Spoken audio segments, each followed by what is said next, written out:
Hello hello hello, क्या आपको मेरी आवाज आ रही है दोस्तों, भाइयों, बहनों, मित्रों?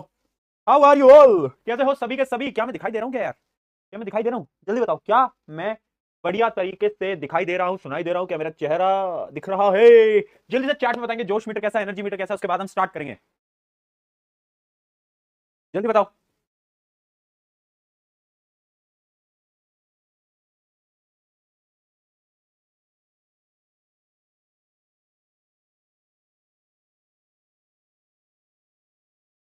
आई होप सब कुछ बढ़िया है, वॉइस वगैरह सब बढ़िया है, तो हम स्टार्ट करें, है ना?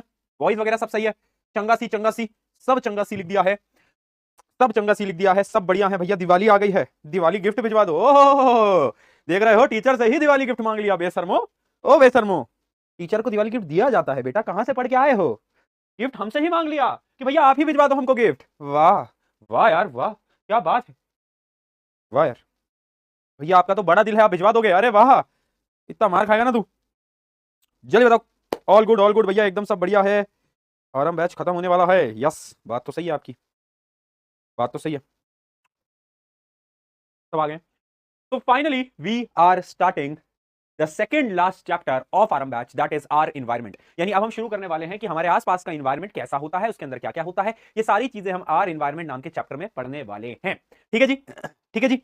यस, आरम बैच का ये सेकंड लास्ट चैप्टर होने वाला है। इस चैप्टर के बाद जो अगला चैप्टर होगा वो होगा हेरिडिटी, और वो होगा आपका आखिरी चैप्टर। ठीक है, केमिस्ट्री हम खत्म कर चुके हैं, हम फिजिक्स भी पूरी खत्म कर चुके हैं, बस बायोलॉजी के कुछ क्वेश्चंस बचे हैं जो कि हम खत्म करेंगे। और अराउंड अराउंड जैसा मैं आपको पहले भी बता चुका हूं कि फर्स्ट वीक ऑफ नवंबर में Aarambh batch will come to an end. ठीक है जी।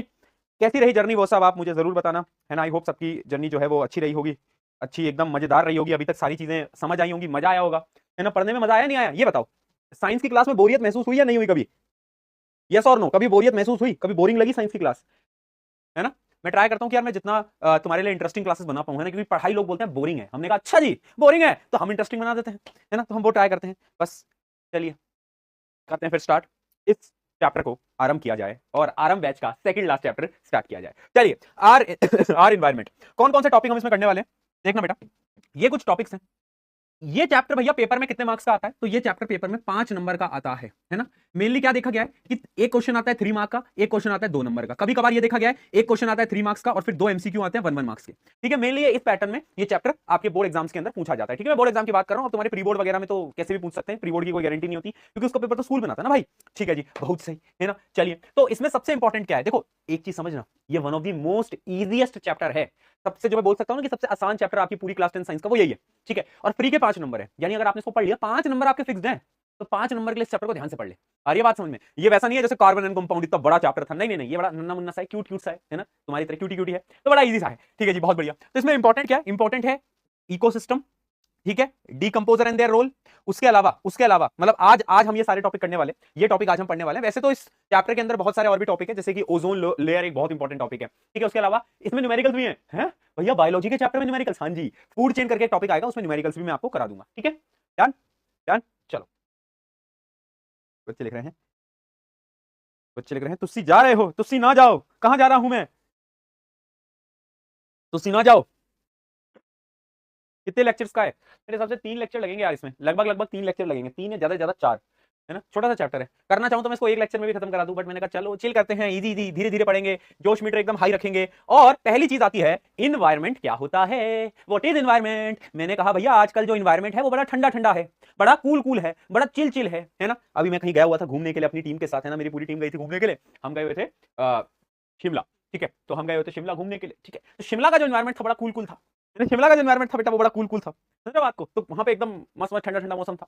फिर मैं आ गया वापस से दिल्ली, दिल्ली में आए, हाय हाय हाय हाय, यहाँ का एनवायरमेंट थोड़ा ऐसा ऐसा है ना? ज्यादा ठंड भी नहीं है, नॉर्मल नॉर्मल सी ठंड है, उतनी ज्यादा ठंड नहीं है। ठीक है, बट शिमला में बड़ा ठंडा था, यानी वहां का एनवायरमेंट जो था वो बड़ा कैसा था बोलो? वहां का एनवायरमेंट कैसा था? वहां का एनवायरमेंट कैसा था? ठंडा था। यहाँ का एनवायरमेंट नॉर्मल है। तो एनवायरमेंट क्या है? एनवायरमेंट है हमारी सराउंडिंग। क्या है? हमारी सराउंडिंग। वो सराउंडिंग जिन सराउंडिंग के अंदर हम रहते हैं, हम चलते हैं, हम घूमते हैं, वो पूरी की पूरी सराउंडिंग एनवायरमेंट कहलाती है।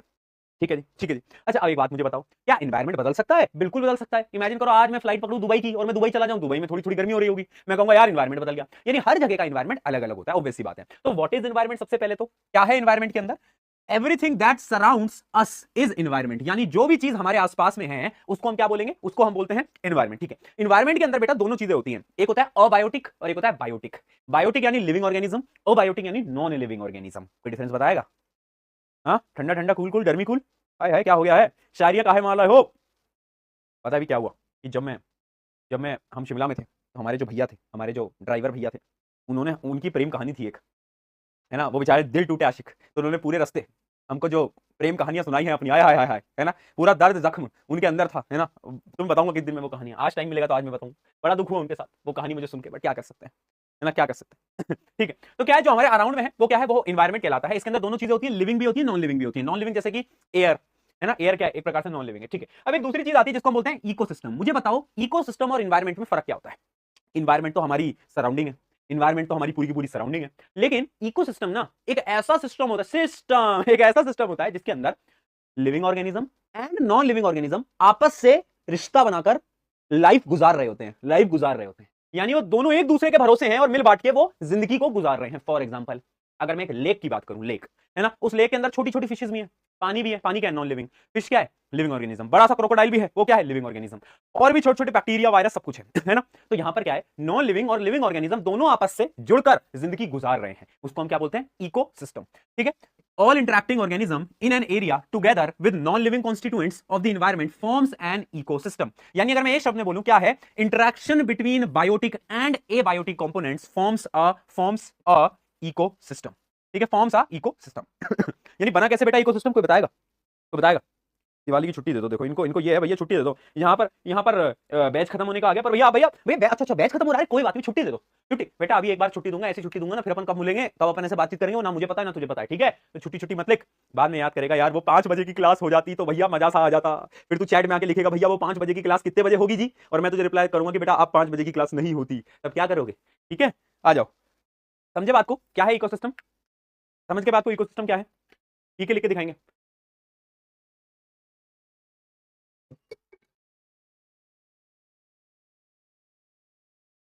ठीक है ना, interaction between biotic and abiotic components forms a ecosystem. सबसे बड़ा इसका एग्जांपल है लेक, पॉन्ड, ओशन, है ना, ओशन या तो एक फॉरेस्ट, फॉरेस्ट के अंदर भी तो लिविंग नॉन लिविंग ऑर्गेनिज्म दोनों होते हैं। ठीक है जी, बहुत अच्छी चीज समझ में आई। अब देखो इकोसिस्टम भी ना बेटा दो प्रकार के होते हैं। क्या होते हैं इकोसिस्टम? दो प्रकार के, एक होता है ऐसा इकोसिस्टम जो कि नेचुरल है, जो कि संसार ने खुद बनाया है, और एक होता है आर्टिफिशियल जो कि हम बना रहे हैं। हम कौन सी इकोसिस्टम को बना रहे हैं? फॉर एग्जाम्पल इक्वेरियम देखा है, इक्वेरियम देखा है, इक्वेरियम कभी देखा है किसी ने इक्वेरियम? जल्दी बताओ, कहीं इक्वेरियम देखा है?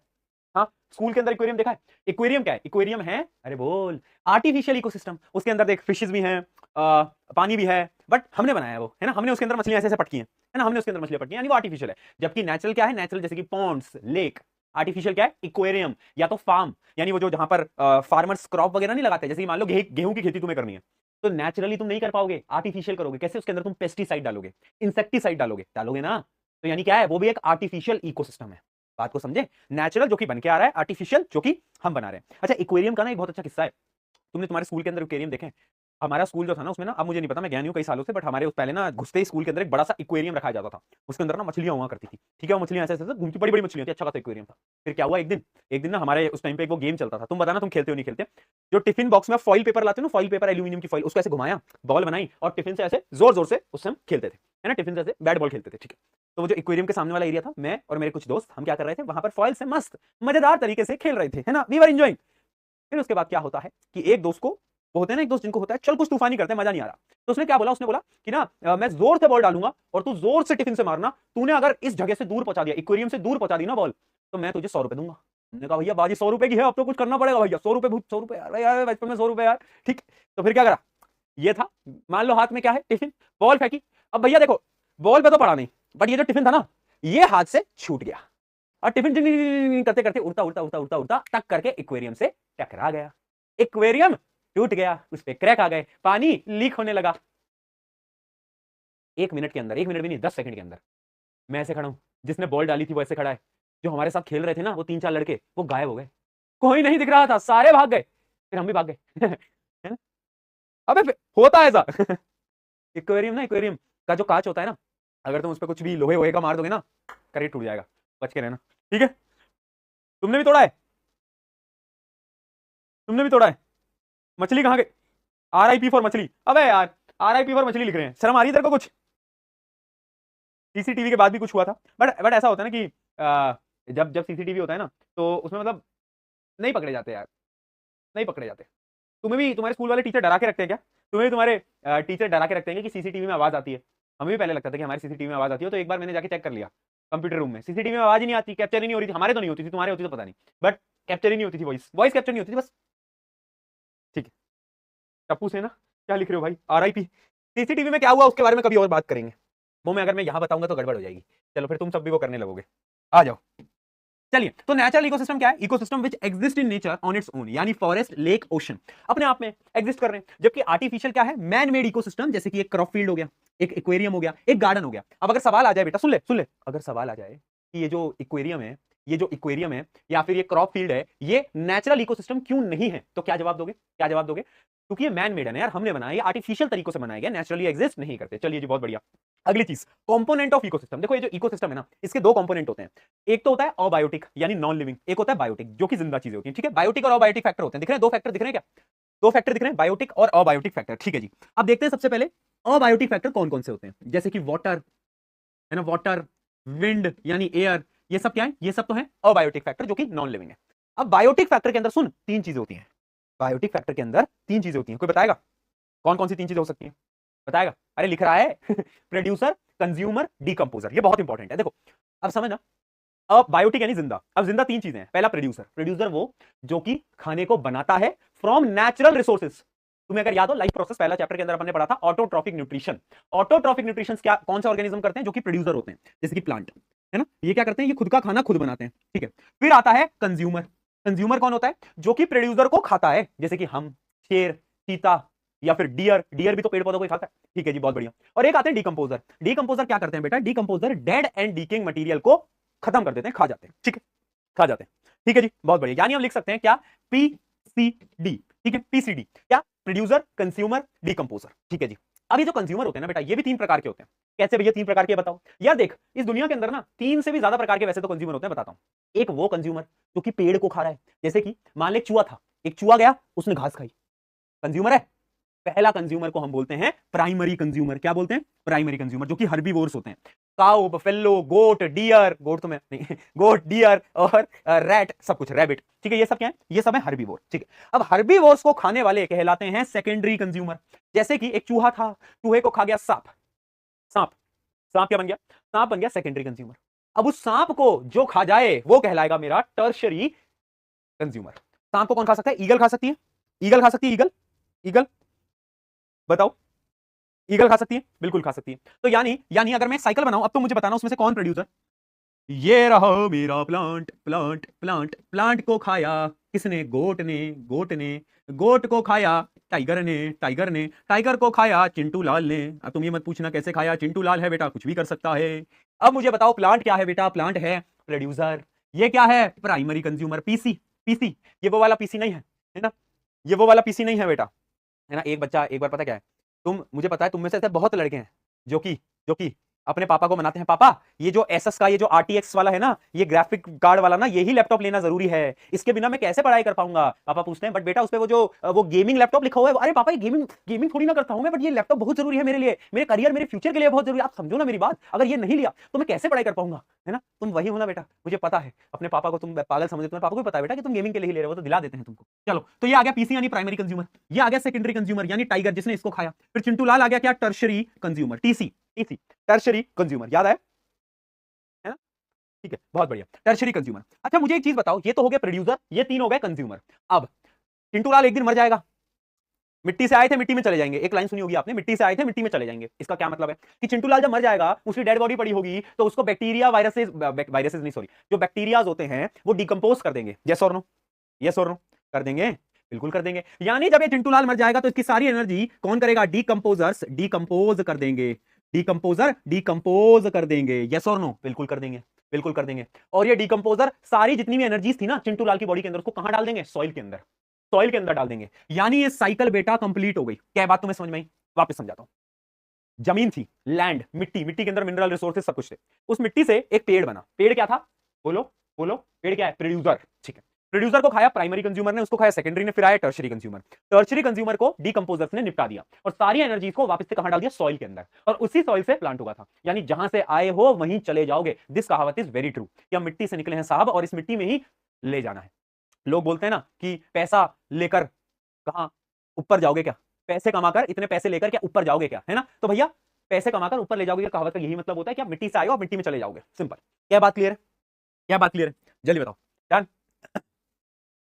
डन है बेटा? बहुत सही, बहुत सही जी, बहुत सही, एक नंबर। सही। आरआईपी चिंटू लाल। चिंटू लाल को निपटाने में तुमको कितनी खुशी मिलती है ना भैया, आज तो चिंटू लाल गया। चलो बहुत बढ़िया। तो ये क्या है? ये एक प्रकार का इकोसिस्टम है। तो क्या मैं बोल सकता हूं, बेटा जो इकोसिस्टम होता है वो साइक्लिक इन नेचर होता है? बताओ, क्या इकोसिस्टम एक साइकिल है पूरी की पूरी? Yes, yes, ecosystem is cyclic in nature. याद रखना है, बहुत इंपॉर्टेंट पॉइंट है। Ecosystem is cyclic in nature. पूरी साइकिल दिखाकर समझा भी दिया। चलिए बहुत बढ़िया, ये पूरी की पूरी कहानी समझ आई, है ना? ये पूरी कहानी समझ आई। अबायोटिक कंपोनेंट से कौन बनता है? प्रोड्यूसर, प्रोड्यूसर से कंज्यूमर, कंज्यूमर से डीकंपोजर, और डीकंपोजर वापस से पूरी एनर्जी को अबायोटिक कंपोनेंट्स में डाल देते हैं। ठीक है जी? यस, यस, बहुत बढ़िया, बहुत बढ़िया, है ना? तो ये पूरी की पूरी क्या है? साइक्लिक प्रोसेस है। ठीक है जी, ये हमें समझ आ गया। आगे क्या आगे हमारा? मैं आपको कुछ अबायोटिक कंपोनेंट्स के नाम बता देता हूं, है ना? अबायोटिक कंपोनेंट्स क्या होते हैं? पहला है abiotic component light. Light is a type of abiotic component. Light क्या है बेटा? एक प्रकार का अबायोटिक कंपोनेंट ही तो है लाइट। यस और नो? ये जो रोशनी है इसकी मदद से ही तो प्लांट अपना खाना बना पा रहे हैं, फोटोसिंथेसिस कर पा रहे हैं। यानी लाइट क्या है? एक प्रकार का अबायोटिक कंपोनेंट। बहुत बढ़िया। उसके अलावा टेम्परेचर। टेम्परेचर क्या है? टेम्परेचर जो होते हैं ना यार, वो भी एक बहुत इंपॉर्टेंट फैक्टर है जिससे कि हमारा इकोसिस्टम इंपैक्ट हो सकता है। अगर टेम्परेचर ज्यादा होगा तो इकोसिस्टम बदलेगा, और अगर टेम्परेचर कम होगा तो भी इकोसिस्टम बदलता है। अगला है एटमॉस्फेरिक गैसेस। एटमॉस्फेरिक गैसेस भी एक ऐसा पार्ट है इकोसिस्टम का जिसकी मदद से इकोसिस्टम बदलता है। जैसे कि कितनी ज्यादा ऑक्सीजन है हवा के अंदर, है ना? कितनी ज्यादा कार्बन डाइऑक्साइड है हवा के अंदर, उस पर भी इकोसिस्टम डिपेंड करता है। और लास्ट है वाटर। वाटर भी एक ऐसा अबायोटिक कंपोनेंट है जिसपे कि हमारा जो पूरा इकोसिस्टम है वो बहुत ज्यादा डिपेंडेंट है। ठीक है जी? कोई दिक्कत, कोई परेशानी?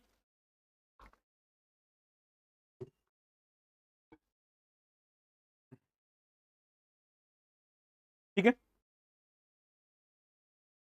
रोशनी कौन है? अबे रोशनी का मतलब लाइट बोला मैंने। बैच खत्म होने को आ गया है।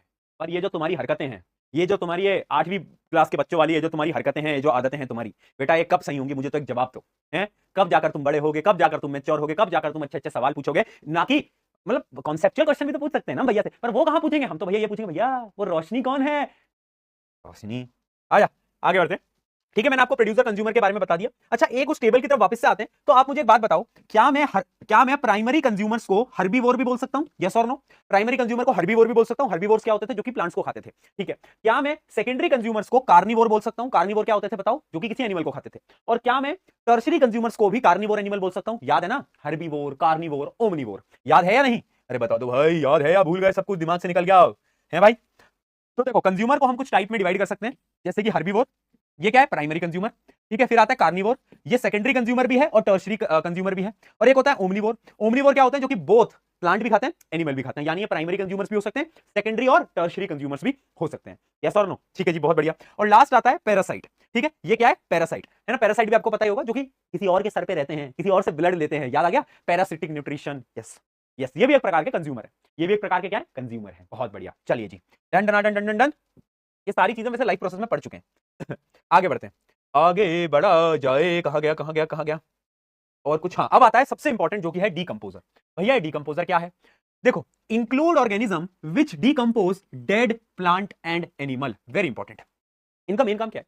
डीकंपोज कराना है इनको। किसको डीकंपोज कराना है? जितने भी जो डेड प्लांट हैं, डेड एनिमल्स हैं, इन सबको इनको निपटाना है। Tata bye bye goodbye, अच्छा चलता हूं, दुआओं में याद रखना, वो सब करना है इनको। ठीक है।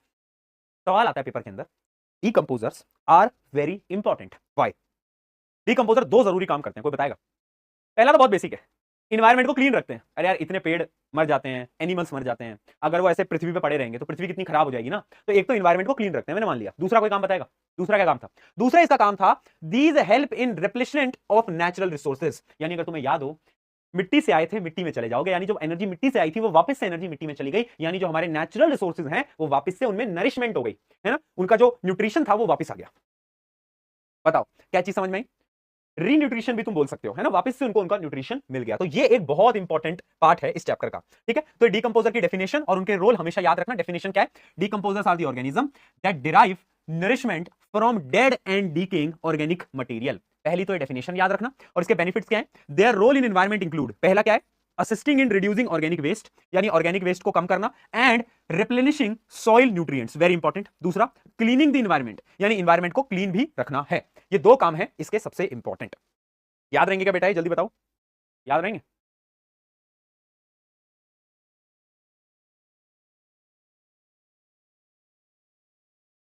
ठीक है, ठीक है, ये सवाल मतलब बार बार पूछे जाते थे, इसलिए मैंने आपको बताया। अच्छा, अब एक सवाल जो कि कई बार स्कूल्स के अंदर, प्री बोर्ड्स के अंदर, बोर्ड के अंदर पूछा गया है, वो क्वेश्चन भी मैं आपको बता रहा हूं। वो क्वेश्चन ये है, वाई, सुनना बेटा सुनना, why there is need of cleaning aquariums but not ponds and lakes. यानी जो इक्वेरियम होते हैं वो भी एक इकोसिस्टम है, और जो पॉन्ड्स लेक हैं वो भी एक इकोसिस्टम है।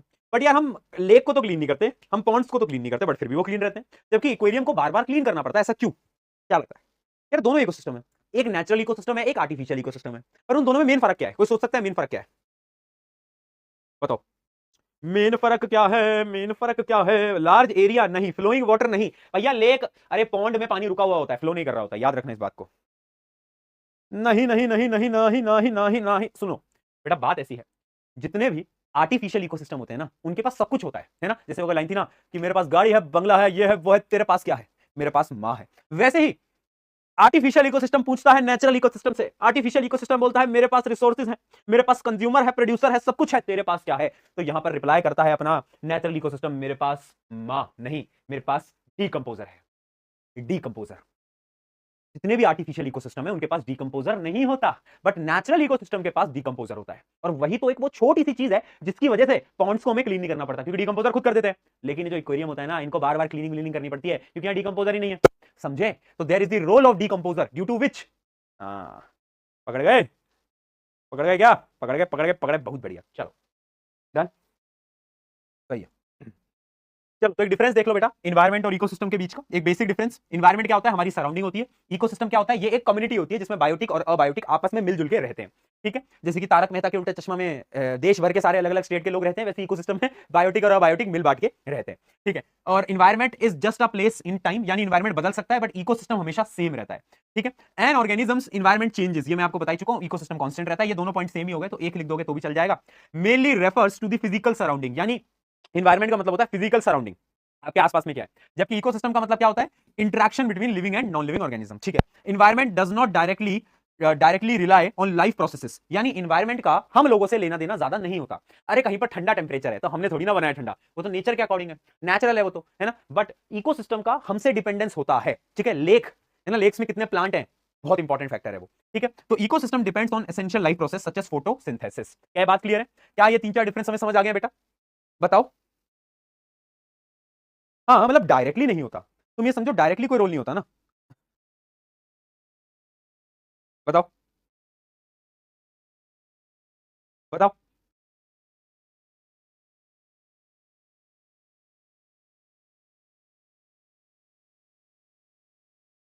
एक मिनट ना,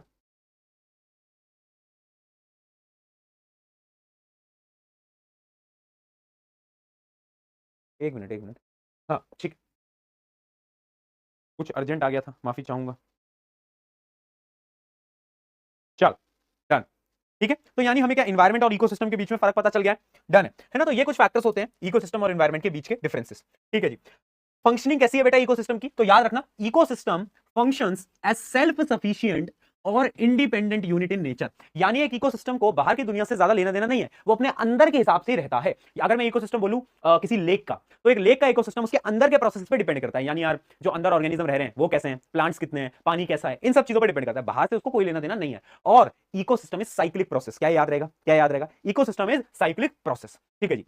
From nutrients pool of the earth, carbon dioxide water are absorbed by the producer organism. ये आपको वही प्रोसेस है जो कि मैं समझा चुका हूं ना, वो प्रोसेस जो मैंने अभी समझाया, वो रिटर्न फॉर्म में अब मैं एक बार रीड करके आपको दिखा रहा हूं। ठीक है, सबसे पहले क्या होता था, जितने भी नेचुरल रिसोर्स होते थे उन सबको खींचकर प्रोड्यूसर बड़ा बनता था। ठीक है, तो पहली लाइन तो ये हो गई। अगला, with the help of sunlight energy the producer organism converts these inorganic substance into organic compound. ठीक है जी।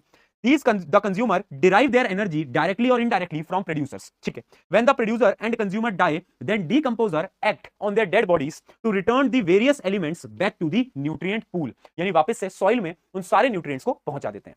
बताओ कोई दिक्कत, कोई दुविधा?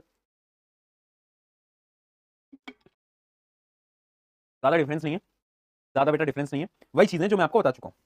ठीक है, ठीक है, बताओ, बोल दो ना जरा। यार तुम लोग कभी कभार ऐसे क्यों हो जाते हो, जैसे कि तुम्हें कुछ समझ नहीं आ रहा है, तुम अचानक से ऐसे हो जाओ, भैया कुछ समझ क्यों नहीं आ रहा, तो बहुत बेसिक चीजें हैं। आई होप इसमें समझ आ रहा है। ठीक है, ये वही सेम चीज है जो मैं आपको ऑलरेडी बता चुका हूं। चलिए तो अब बढ़ते हैं फटाफट से आज के कुछ सवालों की तरफ, आ जाइए, कुछ सवाल जवाब करे जाएं। वाह यार, एक बच्चे ने क्या लाइन मारी है, अभी मैं तुम्हें वो बता रहा था ना, पैसों के बारे में, कि पैसा लेके ऊपर थोड़ी ना जाओगे। तो एक बच्चे ने क्या बढ़िया चैट लिखी है, ध्यान से सुनिएगा। कि माना, कि माना हम पैसा लेकर ऊपर नहीं जाएंगे, लेकिन जब तक जी रहे हैं उस पैसों की मदद से ही ऊपर चले जाएंगे। समझे बात को? बहुत प्यारी, बहुत डीप लाइन थी, जिसने भी लिखी थी मजा ही आ गया। चलो इस क्वेश्चन में पोल नहीं करा रहा हूं, अगले में कराऊंगा। Which of the following are the example of artificial, artificial साफ दिख रहा है, एक्वेरियम एंड क्रॉप फील्ड। याद रखना क्रॉप फील्ड क्यों होता है आर्टिफिशियल, क्योंकि इसके अंदर पेस्टिसाइड होते हैं, है ना, उसके अलावा क्या होते हैं, फर्टिलाइजर्स होते हैं, इस वजह से ये आर्टिफिशियल इकोसिस्टम होता है। ठीक है जी, चलिए आगे बढ़ा जाए। इसमें दे दें क्या, पोल दे दें? चलो पोल दे देते हैं। Which of the following are the example of natural eco, अरे अरे ये तो बहुत ईजी हो गया भैया, ये तो कोई भी दे देगा यार। चलो कोई बात नहीं, चलता है।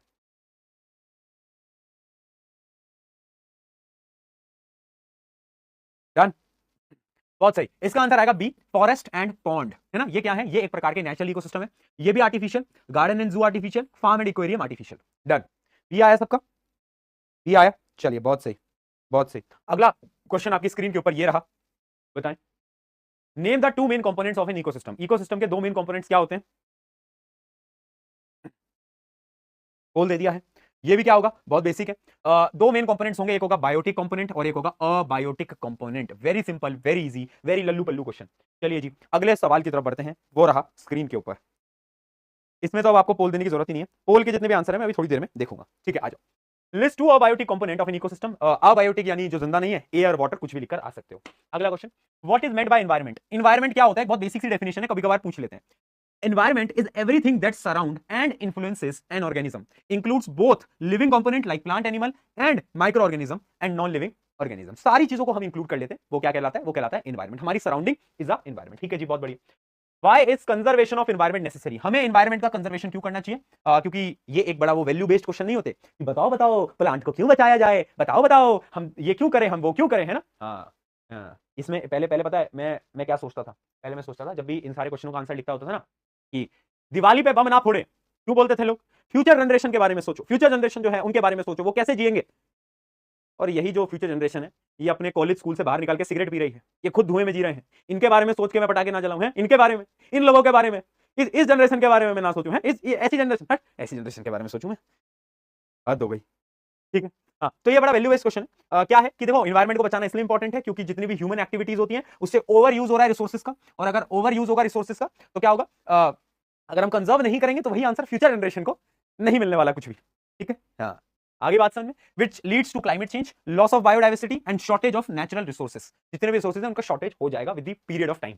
Explain how much human activities affect the environment adversely, यानी ह्यूमन एक्टिविटीज कैसे एनवायरमेंट को इफेक्ट करती है। ये सेम वही क्वेश्चन है, इसका आंसर भी तुम्हें वही सेम लिखना है कि यार अगर हम ज्यादा रिसोर्सेज को यूटिलाइज करेंगे, ज्यादा स्पीड से यूटिलाइज करेंगे तो फ्यूचर में रिसोर्सेज नहीं बचेंगे, पॉइंट नंबर 1। दूसरा पॉइंट, अगर हम ज्यादा पोल्यूशन और ज्यादा रिसोर्सेज को इस्तेमाल करेंगे तो उससे क्या होगा, क्लाइमेट चेंज होगा, क्लाइमेट चेंज होगा तो प्लांट्स ग्रो नहीं करेंगे, प्लांट्स ग्रो नहीं करेंगे तो हमारे ओवरऑल सराउंडिंग्स में इंपैक्ट आएगा। ठीक है, यस।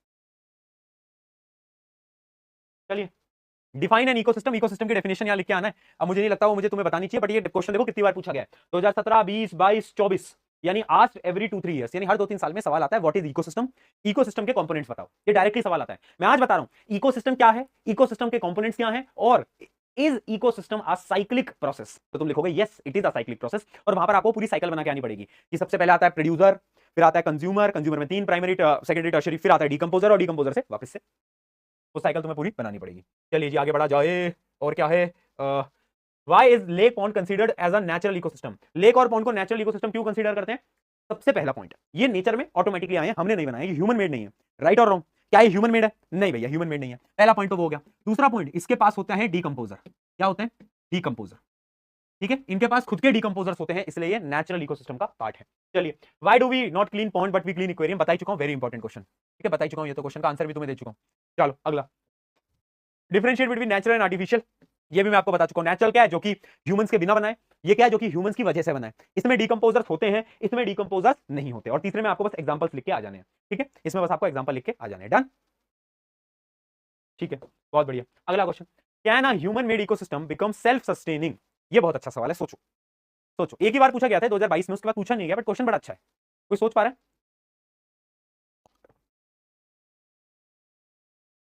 क्वेश्चन ये है कि जो ह्यूमन मेड इकोसिस्टम है, जैसे कि मान लो आज मैंने अपना एक एक्वेरियम खोला, ठीक है? क्या वो एक्वेरियम कभी सेल्फ सस्टेनिंग बन पाएगा? सेल्फ सस्टेनिंग यानी वो एक्वेरियम खुद से चले, मेरे इन्वॉल्वमेंट के बिना भी क्या वो खुद से चल सकता है? तो आंसर है नो। क्योंकि एक आर्टिफिशियल इकोसिस्टम में कभी भी डीकंपोजर्स नहीं आ सकते, और जब वहां पर डीकंपोजर्स नहीं आ सकते तो वहां पे क्लीनिंग नहीं होगी, है ना, सारी चीजें, वो प्रोसेसेस नहीं आ पाएंगे। इस वजह से वो कभी भी सेल्फ सस्टेनिंग नहीं बन सकता। ठीक है, बहुत बढ़िया। In such ecosystem like aquarium, crop field, human have to provide food, oxygen, cleaning, fertilizers and control waste since natural decomposer and nutrient cycle are not fully present. यही इसका मेन इंपॉर्टेंट पॉइंट है ना? तो कभी भी artificial ecosystem natural ecosystem नहीं बन जाएगा, कभी पॉसिबल ही नहीं है। ठीक है, डन। चलिए दोस्तों, अगले सवाल पे, why are crop field considered as the artificial ecosystem? Crop fields artificial ecosystem क्यों कंसीडर करी जाती हैं? तो आंसर बड़ा प्यारा सा है, सिंपल सा है। क्रॉप फील्ड जो होती हैं उसमें हम फर्टिलाइजर्स यूज करते हैं, पेस्टिसाइड्स यूज करते हैं, यानी ह्यूमन की वजह से वहां पर क्रॉप्स ग्रो करती हैं, इस वजह से वो एक प्रकार की आर्टिफिशियल इकोसिस्टम कहलाती है। ठीक है जी, चलिए अब कुछ क्वेश्चन मैं आपको होमवर्क के लिए दे रहा हूं, जो कि आपको रीड करने हैं फटाफट से। ठीक है, 3 सवाल है। एक सवाल है explain the interaction between biotic and abiotic, ये आपको क्वेश्चन के बारे में सोच के आना है। दूसरा, why are green plant considered as producer, ये एक क्वेश्चन है जो कि 2024 में भी पूछा गया था। और एक क्वेश्चन आपका आ जाता है what are function of decomposers, ये तो आपको मैं ऑलरेडी बता ही चुका हूं। And finally, what will happen if decomposer are eliminated, ये मैं आपको अभी बता रहा हूं, सुनो। डीकंपोजर्स अगर एलिमिनेट हो गए तो क्या होगा? इसका आंसर पता है क्या है? इंपॉर्टेंस ऑफ डीकंपोजर याद करो। एनवायरमेंट क्लीन रहता है, पॉइंट नंबर 1। न्यूट्रिशन रिप्लेनिश होता है, यानी वापस से सॉइल के अंदर चला जाता है, पॉइंट नंबर 2। तो हमें याद है, तो उन्हीं का उल्टा हो जाएगा, यानी तो एनवायरमेंट क्लीन नहीं हो पाएगा, पॉइंट नंबर 1। और न्यूट्रिशन सॉइल के पास, यानी अबायोटिक फैक्टर्स के पास नहीं जाएगा। और अगर अबायोटिक फैक्टर्स के पास नहीं जाएगा तो कुछ समय में हम सारे रिसोर्सेज को यूज कर लेंगे, रिसोर्सेज बचेंगे नहीं, और पूरी इकोसिस्टम खत्म हो जाएगा, यानी इकोसिस्टम विल डाई, इकोसिस्टम मर जाएगा। ठीक है ना? तो यानी क्या होगा? पहला तो वही वेस्ट प्रोडक्ट वाला है। दूसरा क्या है? Soil fertility will decrease as nutrients will not return to the soil. उससे क्या होगा? पूरा का पूरा इकोसिस्टम डिस्टर्ब हो जाएगा और मर भी जाएगा कुछ समय बाद। डन, बताओ जल्दी।